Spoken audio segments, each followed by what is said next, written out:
ഈ black magic എന്ന് പറയുന്നത് നമ്മുടെ നാട്ടിനെക്കാട്ടി പുറത്താണ് കൂടുതൽ എന്നാണ് കേട്ടിട്ടുള്ളത്.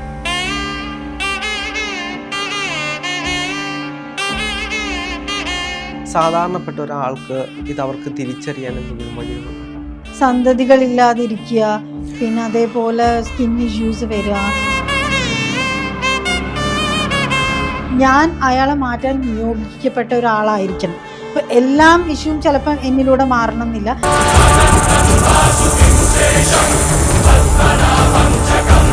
ഈ സർപ്പദോഷം ഒരാളെ നമുക്ക് എങ്ങനെ കണ്ടെത്താൻ കഴിയും? ശരിക്കും പറഞ്ഞാൽ അത് നോക്കുമ്പം തന്നെ നമുക്ക് അവർക്ക് എന്താണ് അവരുടെ ഇഷ്യൂസ് എന്നുള്ളതാണ് നമ്മളടുത്തേക്ക് വരുന്നത്. അത് എത്ര കാഠിന്യമുണ്ട് നമ്മൾ ചെയ്ത ആ ദോഷം എന്ന് അനുസരിച്ചിട്ടാണ് നമ്മൾക്ക് വരുന്നത്.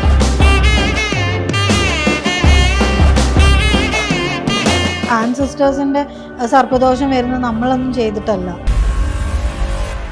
റേക്ക് കൊണ്ട് സർപ്പദോഷം മാറ്റാൻ കഴിയും. അതായത് പലപ്പോഴും ഞാൻ കേട്ടിട്ടുണ്ട് സർപ്പദോഷം അങ്ങനെയുള്ള ദോഷങ്ങളൊക്കെ റേക്കിലൂടെ മാറ്റാൻ കഴിയുമെന്ന് പറയുന്ന ആളുകളെ കേട്ടിട്ടുണ്ട്. അങ്ങനെ കഴിയുമോ? സർപ്പദോഷം ആക്ച്വലി ഞാൻ ചെയ്യാറുണ്ട്, പക്ഷെ അത് റേക്കി ഉപയോഗിച്ചിട്ടല്ല. പിന്നെ എങ്ങനെയാണ്? ഞാൻ പറഞ്ഞില്ലേ, ഒരു ഇൻറ്റ്യൂഷൻസ് വരുന്നത് അതെനിക്ക് സോളിലായാലും നമ്മൾ സ്കാനിങ് വരുമ്പോഴും ആ ഒരു ശരിക്കും പറഞ്ഞാൽ ആ ഒരു മെത്തേഡ് തന്നെ വേറെയാണ്. അപ്പോൾ ആ ഒരു മെത്തേഡിൽ ആണ് ഞാൻ ഈ സർപ്പദോഷം റിമൂവ് ചെയ്യുന്നത്. ഈ സർപ്പദോഷം ഉണ്ടാവാനുള്ള പ്രധാനപ്പെട്ട കാരണം എന്താണ്? പല കാരണമുണ്ട്. ഇപ്പോൾ നമ്മൾ ആൻസിസ്റ്റേഴ്സ് എന്തെങ്കിലും ഇപ്പോൾ സർപ്പക്കാവിനെയൊക്കെ നമ്മൾ ആൻസിസ്റ്റേഴ്സ് കത്തിച്ചിട്ടുണ്ടെങ്കിൽ അത് നമുക്ക് താഴ്വഴി വരാൻ ചാൻസ് ഉണ്ട്. അല്ലെങ്കിൽ എന്താ പറയുക, എനിക്കൊരു കേസ് ഉണ്ടായിട്ടുണ്ട്. ലൈക്ക് അവർ ഡ്രൈവ് ചെയ്ത് പോകുമ്പം, അതായത് പ്രഗ്നൻ്റ് ആയ ഒരു സർപ്പത്തിൻ്റെ മേലെ കയറി കത്തിച്ചു, മേലെ കയറി പോയി അത് ചത്തു എന്നുള്ളത്. അത് കഴിഞ്ഞിട്ട് കുറേ കാലം കഴിഞ്ഞിട്ട് അവർക്ക് അതായത് വർക്കിലായാലും സ്കിൻ പ്രോബ്ലംസ്, വർക്ക് റിലേറ്റഡ് ആയാലും ഒരുപാട് ഇഷ്യൂസൊക്കെ. അപ്പോൾ ശരിക്കും പറഞ്ഞാൽ അവരറിയാണ്ട് ചെയ്തതാണ്. പക്ഷേ എങ്കിലും അവർക്ക് ആ ഒരു ദോഷം അവരറിഞ്ഞിട്ടുണ്ട്. ഇങ്ങനൊരു സംഭവം ഞാനന്ന് സ്കാൻ ചെയ്ത് പറഞ്ഞപ്പോൾ അവർ പറഞ്ഞിട്ടുണ്ട്, അതെ എനിക്ക് ഓർമ്മയുണ്ട്, ഞാൻ അങ്ങനെ ഒരു പാമ്പിനെ കയറി പോയത് എനിക്ക് ഓർമ്മയുണ്ട്. പക്ഷെ അത് അവരെ എപ്പിസോഡ്സ് ഒന്നും വരുന്നേ ഇല്ല, അവർക്ക് മൈൻഡിൽ ആ ഒരു തോട്ടേ വരുന്നില്ല. ഇത് പറഞ്ഞപ്പോഴാണ് പറയുന്നത് അങ്ങനെ ഒരു ഇതുണ്ടായിട്ടുണ്ട്. അതിനുശേഷം അത് കുട്ടികളെ ബാധിക്കും. എന്താ പറയുക, കുട്ടികളില്ലാതാവാൻ നമ്മൾ പ്രോഗ്രസ്, അതായത് കരിയർ റിലേറ്റഡ് ഇഷ്യൂസ് കാണിക്കുന്നുണ്ട്. പിന്നെ skin related, health related issues, അതെല്ലാം ഇങ്ങനെ കുറേ കാണിക്കും ഈ ഒരു സർപ്പദോഷം വരുമ്പോൾ. അത് നമ്മൾ ചെയ്തതും ആവാം, ആൻസിസ്റ്റേഴ്സിൻ്റെ അടുത്തുനിന്ന് വന്നതും ആവാം. ഈ സർപ്പദോഷം വന്ന ഒരാളെ നമുക്ക് എങ്ങനെ കണ്ടെത്താൻ കഴിയും? ഞാൻ സ്കാനിങ് ചെയ്യുന്ന, അപ്പോൾ ഒരാളെ സ്കാൻ ചെയ്യുമ്പോൾ അയാൾക്ക് സർപ്പദോഷം ഉണ്ടോ എങ്ങനെ നമുക്ക് പെട്ടെന്ന് മനസ്സിലാവും? ഞാൻ ഫോട്ടോ ഉപയോഗിച്ചിട്ടാണ് സ്കാൻ ചെയ്യുക. അപ്പം ഫോട്ടോയിൽ അവർ ഫേസ് ക്ലിയർ ആയിട്ട് ഇരിക്കുമ്പം ശരിക്കും പറഞ്ഞാൽ അത് നോക്കുമ്പം തന്നെ നമുക്ക് അവർക്ക് എന്താണ് അവരുടെ ഇഷ്യൂസ് എന്നുള്ളതാണ് നമ്മളടുത്തേക്ക് വരുന്നത്. ഇപ്പോൾ ഹിപ്നോതെറാപ്പി ഞാൻ പറഞ്ഞില്ല, അവരുടെ സബ് കോൺഷ്യസ് മൈൻഡിലാണ് നമ്മളത് എടുക്കുന്നത്. ഇത് പക്ഷെ അങ്ങനെയല്ല. ഇത് ശരിക്കും പറഞ്ഞിട്ടുണ്ടെങ്കിൽ അവരുടെ സബ് കോൺഷ്യസ് മൈൻഡിൽ ഞാൻ എൻ്റർ ആവുക, അല്ലെങ്കിൽ ആ ഒരു രീതിയിലാണ്, അല്ലെങ്കിൽ അവർ നമ്മളോട് കമ്മ്യൂണിക്കേറ്റ് ചെയ്യുന്ന രീതിയിലാണ് എനിക്ക് കിട്ടാറ്. ലൈക്ക് ദ പേഴ്സൺ കമ്മ്യൂണിക്കേറ്റ് ചെയ്യും, അവർക്ക് അറിയാത്ത റീസൺ അവരുടെ ചിന്തകളിലേക്ക് ചെല്ലും.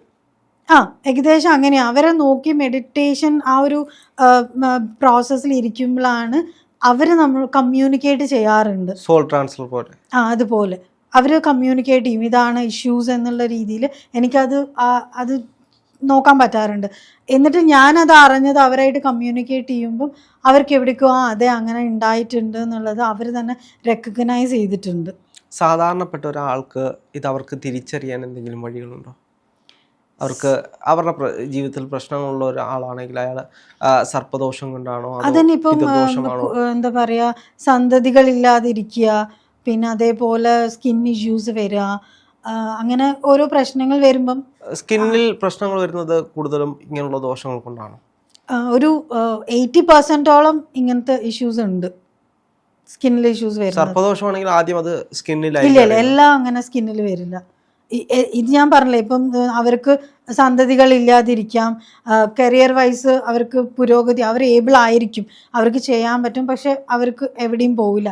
അത് സർപ്പദോഷത്തിൽ മാത്രമല്ല കേട്ടോ, എല്ലാ ദോഷവും നമുക്ക് വന്നു കഴിഞ്ഞിട്ടുണ്ടെങ്കിൽ ഈ നമ്മളുടെ ടോട്ടൽ വെൽബീയിങ്ങിൻ്റെ ഇമ്പോർട്ടൻറ്റ് പാർട്ടിലേക്കാണ് അത് പിടിക്കുന്നത്. അതായത് ഒന്നില്ലെങ്കിലും നമ്മളുടെ സന്തതികൾ അതാണല്ലോ നമുക്ക് നോക്കുന്നത്.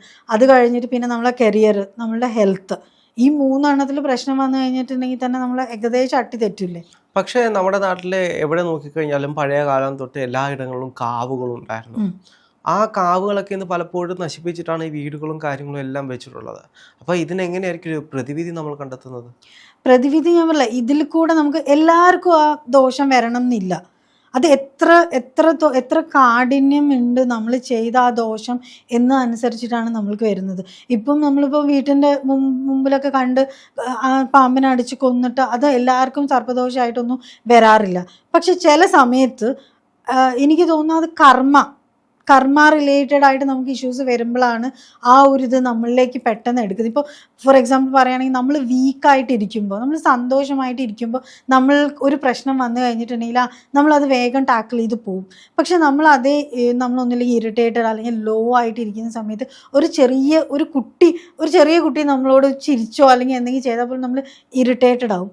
സെയിം അവസ്ഥയാണ്. ചിലപ്പം ആ ഒരു സമയത്ത് നമ്മളുടെ എനർജിയും അതിൻ്റെ എനർജിയും തമ്മിലുള്ള വ്യത്യാസത്തിലായിരിക്കും ഈ ദോഷം വന്നിട്ടുണ്ടാവുക. അപ്പം അത് നമ്മൾ അറിയാണ്ട് നമ്മൾ ഞാൻ പലപ്പോഴും കേട്ടിട്ടുണ്ട് പ്രകൃതിയിലുള്ള എല്ലാ എനർജികളും നാഗത്തിൻ്റെ എനർജികളാണെന്ന്. ആ എനർജികൾ നമുക്ക് വിപരീതമായിട്ട് വരുന്നത് കൊണ്ടാണോ നമുക്ക് ഈ ദോഷങ്ങൾ സംഭവിക്കുന്നത്? അതെ, അതാണ് എനർജി നമുക്ക് വിപരീതമായിട്ട് വരുന്നതുകൊണ്ടാണ് നമ്മളുടെ അതിനെ ഉപദ്രവിക്കാതെ തന്നെ നമുക്ക് നെഗറ്റീവായിട്ട് വരാൻ കഴിയും. ഇപ്പൊ ആൻസിസ്റ്റേഴ്സിന്റെ സർപ്പദോഷം വരുന്നത് നമ്മളൊന്നും ചെയ്തിട്ടല്ല. അത് ആൻസിസ്റ്റേഴ്സ് അവരായിട്ട് കൈമാറി വരുന്ന അവിടെയൊന്നും അത് റിസോൾവ് ചെയ്തിട്ടില്ല എന്ന് പറയുമ്പോഴാണ് അത് താഴ്വഴി കൈമാറി വരുന്നത്. എന്തുകൊണ്ടാണ് സോൾവ് ആക്കാൻ കഴിയാതെ പോകുന്നത്? അവർ ഐഡന്റിഫൈ ചെയ്തിട്ടുണ്ടാവില്ല. ഇപ്പൊ പണ്ട് കാലത്ത് ഇപ്പോഴാണ് സ്കാനിങ് കാര്യങ്ങളൊക്കെ വന്നത്. പണ്ട് കാലത്ത് അതൊന്നും ഇല്ല. ആദ്യകാലത്ത് എങ്ങനെയാ, ഒരു അസുഖം വന്നു നമ്മൾ എന്തെങ്കിലും മെഡിസിൻ കൊടുത്തു, ജീവിച്ചാ അല്ലെങ്കിൽ മരിച്ചു. പക്ഷെ ഇപ്പം എങ്ങനെയാ, പ്രഷർ വന്നാൽ നമ്മൾ ഗുളിക കഴിക്കുന്നു അങ്ങനെ. അപ്പം നമുക്ക് ഐഡൻറ്റിഫൈ ചെയ്യാൻ വേണ്ടിയിട്ട് ഞാൻ പറയും ഈ കർമ്മ അതിൽ ഒരു ഇമ്പോർട്ടൻറ്റ് ഫാക്ടറാണ്.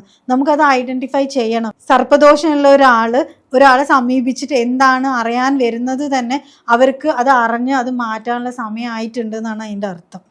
അല്ലാണ്ട് ഒരിക്കലും നമുക്ക് വരാൻ പറ്റില്ല. ഇപ്പം ഈ സർപ്പദോഷം തന്നെ അവർക്കും തോന്നണം, ഓക്കെ ഇവിടുന്ന് ഈ വ്യക്തി റിലീവ് ആവാനുള്ള ടൈം ആയിട്ടുണ്ട് എന്ന് പറയുമ്പോഴാണ് അവർ നമ്മളെ സമീപിക്കുന്നത്. അതായത് ഈ സർപ്പം തന്നെ ശാപം കൊടുത്തിട്ട് ശാപമോക്ഷത്തിനുള്ള വഴിയും സർപ്പങ്ങൾ തന്നെ നൽകും. അതെ, ആ ഒരു ടൈം ആവുമ്പോഴാണ് ശരിക്കും പറഞ്ഞിട്ടുണ്ടെങ്കിൽ അത് മാറ്റാൻ ഒരാള് നമ്മുടെ മുമ്പിലേക്ക് വരുന്നത്. ഇത് ശരിക്കും പറഞ്ഞാൽ ഓരോരുത്തർക്കും ഓരോ നിയോഗമുണ്ട്. ഇപ്പം മാറ്റാൻ എൻ്റെ അടുത്ത് വരുന്ന ഒരു വ്യക്തി എന്ന് പറയുമ്പോൾ ഞാൻ അയാളെ മാറ്റാൻ നിയോഗിക്കപ്പെട്ട ഒരാളായിരിക്കണം. ഇപ്പം എല്ലാം ഇഷ്യൂവും ചിലപ്പം എന്നിലൂടെ മാറണം എന്നില്ല. പക്ഷെ അവർ എൻ്റെ അടുത്ത് വരുന്നുണ്ട് എന്നുണ്ടെങ്കിൽ ഞാനായിരിക്കും ചിലപ്പോൾ അതിന്, ഞാനോ അല്ലെങ്കിൽ വേറൊരു വ്യക്തി അവർ ആ ഒരു ദോഷത്തിന് അത് പേരെഴുതി വെച്ചിട്ടുണ്ടാവും. അതെ, ഡെഫിനറ്റ് ആയിട്ടും നിയോഗം വേണം. അത് മാറ്റാനുള്ള നിയോഗം എനിക്കുണ്ടെങ്കിൽ, നിയോഗമില്ലെങ്കിൽ നമ്മൾ എവിടെ പോയിട്ടും കാര്യമില്ല, എന്ത് ചെയ്തിട്ടും കാര്യമില്ല, റിവീൽ തന്നെ ആവില്ല. ഈ പറഞ്ഞില്ല, നിങ്ങൾ പറഞ്ഞ പണ്ടൊന്നും ആരും നോക്കിയിട്ടില്ല, ഉണ്ടാവുമല്ലോ. ഈ ഒരു ബേർഡൻ ചുമന്നുകൊണ്ട് നടക്കുന്ന ആൾക്കാർ എത്രയുണ്ട്? അതിലൊരു 1000 പേരുണ്ടെങ്കിൽ 100 പേരാണ് ഒരു പണിക്കരെടുത്തോ അല്ലെങ്കിൽ അസ്ട്രോളജി അവരുടെ അടുത്തൊക്കെ പോയിട്ട് എന്താണ് കാരണം എന്ന് പോലും അന്വേഷിക്കുന്നത്. അല്ലാത്തവരെ ഞാൻ ഇതിലൊന്നും വിശ്വസിക്കുന്നില്ല എന്ന് പറഞ്ഞാൽ ഒരു പരിധി വരെ നമുക്ക് അതിൽ നിന്ന് രക്ഷപ്പെടാം. അതിൻ്റെ ആ ഒരു കാഠിന്യം നമുക്ക് കുറച്ചെടുക്കാൻ പറ്റും. പക്ഷെ എന്നാലും still they are holding the pain. പക്ഷേ ഇതിനകത്ത് നമ്മൾ നോക്കേണ്ട കാര്യം എന്ന് വെച്ച് കഴിഞ്ഞാൽ പല ആളുകളും ഇപ്പം നമ്മുടെ കമൻറ്റ് ബോക്സിലാണെങ്കിലും മറ്റുള്ള ഇടങ്ങളിലാണെങ്കിലും പറയുന്നൊരു കാര്യമുണ്ട്. ഇപ്പം നമ്മുടെ നാട്ടിൽ മാത്രമേ ഉള്ളൂ ഈ സർപ്പങ്ങളും കാവുകളും ബാക്കി കാര്യങ്ങളൊക്കെ ഉള്ളത്. ഈ വിദേശ രാജ്യങ്ങളിലും അങ്ങോട്ടൊക്കെ പോകുമ്പോൾ ഇങ്ങനെയുള്ള കാര്യങ്ങളൊന്നുമില്ല. എന്തുകൊണ്ടാണ് അവർക്ക് ഇങ്ങനെയുള്ള വിഷയങ്ങൾ വരാത്തത് എന്നൊരു ചോദ്യമുണ്ട്. അവിടെയൊന്നും ഇല്ല എന്നൊന്നും പറയാൻ പറ്റില്ല. അവിടെയും സെയിം എനർജിയും കാര്യങ്ങളൊക്കെ എല്ലാവർക്കും വേൾഡ് വൈഡ് അത് തന്നെയാണ് സംഭവിക്കുന്നത്. കാരണം എനിക്ക് തന്നെ ശരിക്കും പറഞ്ഞാൽ വേൾഡ് വൈഡ് ക്ലയൻസ് ഉണ്ട്. ഈവൻ മലയാളീസ് ആയിട്ടും ഉണ്ട്, അവിടുത്തെ ആൾക്കാരായിട്ടും ഉണ്ട്. പക്ഷെ ഇഷ്യൂസ് എന്ന് വരുമ്പം ഇവിടുത്തെ പ്രശ്നങ്ങളൊക്കെ തന്നെയാണ് അവിടെ ആ പ്രശ്നം ഇല്ല എന്നല്ല, അവിടെ കുറച്ചും കൂടി അവർ വേറെ രീതിയിൽ ചിന്തിക്കുന്നു എന്നുള്ളത് മാത്രമേ ഉള്ളൂ. പ്രശ്നങ്ങളെല്ലാം അവിടെയും ഉണ്ട്. അതിന്റെ പ്രധാന പ്രശ്നം ഈ നാഗങ്ങൾ തന്നെയാണ്. നാഗങ്ങൾ ഈ ഒരു എനർജി അല്ലേ, ഈ നാഗത്തിന്റെ എനർജി എന്ന് പറയുന്നത്. ഇപ്പം ഞാൻ റേക്കി മൊഡാലിറ്റി യൂസ് ചെയ്തിട്ട് അല്ലെങ്കിൽ വേറെ എനിക്ക് വരുന്ന ഇൻറ്റ്യൂഷൻ യൂസ് ചെയ്തിട്ട് ക്ലിയർ ചെയ്യുന്നു. അതേപോലെ വേറെ ഓരോ കാര്യങ്ങളുണ്ട്.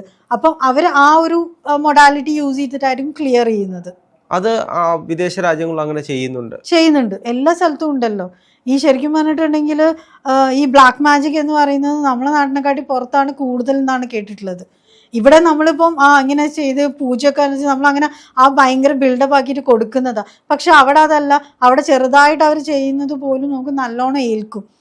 ഇൻറ്റൻഷനാണ് ഇമ്പോർട്ടൻറ്റ്, അല്ലാണ്ട് നമ്മളിങ്ങനെ നിരത്തി വെച്ച് ചെയ്യുന്ന അതല്ല. ഏതൊരു ഇൻറ്റൻഷൻ നമ്മൾ ഇടുന്നോ അതാണ് മെയിൻ. ഇപ്പം ഒരു കാര്യം എന്ന് വെച്ചാൽ നെഗറ്റീവ് ഇൻറ്റൻഷനാണ് നമ്മൾ ഇടുന്നുണ്ടെങ്കിൽ എന്തായാലും ഒന്ന് തിരിച്ച് പ്രതീക്ഷിക്കാം. ഇപ്പം റേക്കി എനർജി വരുമ്പോൾ ഫുൾ പോസിറ്റീവാണ്. നമ്മൾ നെഗറ്റീവ് ഇൻറ്റൻഷൻസേ ഇടുന്നില്ല. നമ്മൾ ഒരാൾ ഇപ്പം റിലേഷൻഷിപ്പ് ആയാൽ പോലും നമ്മളൊരു പോസിറ്റീവ് ഇൻറ്റൻഷനാണ് ഇടുന്നത്. അവർക്ക് നല്ലതാണെങ്കിൽ രണ്ടുപേരും നല്ല രീതിയിൽ മുന്നോട്ട് പോകും, അവർക്ക് നല്ല അല്ലെങ്കിൽ രണ്ടുപേരും നല്ല രീതിയിൽ പിരിഞ്ഞു പോകും, അത്രയേ ഉള്ളൂ. അല്ലാണ്ട് നമ്മൾ ഗൂഢോത്രം ചെയ്തിട്ടോ അല്ലെങ്കിൽ അതിൽ ഓരോ കാര്യങ്ങൾ ചെയ്തിട്ടോ ഒരുമിപ്പിക്കുക അങ്ങനത്തെ ഒന്നുമില്ല. രണ്ടുപേർക്കും അത് ഹാപ്പി ആവണം, രണ്ടുപേർക്കും അവരുടെ ടോട്ടൽ വെൽബീയിങ്ങിന് അത് ഹെൽപ്പ് ചെയ്യണം. അപ്പം പുറമേ നാട്ടിലും ഇതൊക്കെ തന്നെയാണ് സംഭവിക്കുന്നത്. അത് നമ്മളത് അത്ര ഇവിടെ ചെയ്യുന്ന പോലെ അവിടെ കാണിക്കാത്തത് കൊണ്ട് നമുക്കത് അറിയില്ല എന്നുള്ളത്. ഇവിടെയാണല്ലോ കൂടുതലും പൂജകളും കാര്യങ്ങൾ. അവിടെ പൂജയല്ല, അവിടെ ചേർച്ചിൽ തന്നെ നിങ്ങൾ കണ്ടിട്ടുണ്ടാവും ക്രോസ് വെച്ചിട്ട് നമ്മൾ വെഞ്ചരിക്കുക ഓരോ കാര്യങ്ങൾ ചെയ്യുന്നത് അവിടെയുണ്ട്. വേറെ മെത്തേഡ് ആയിരിക്കും എന്ന് മാത്രം.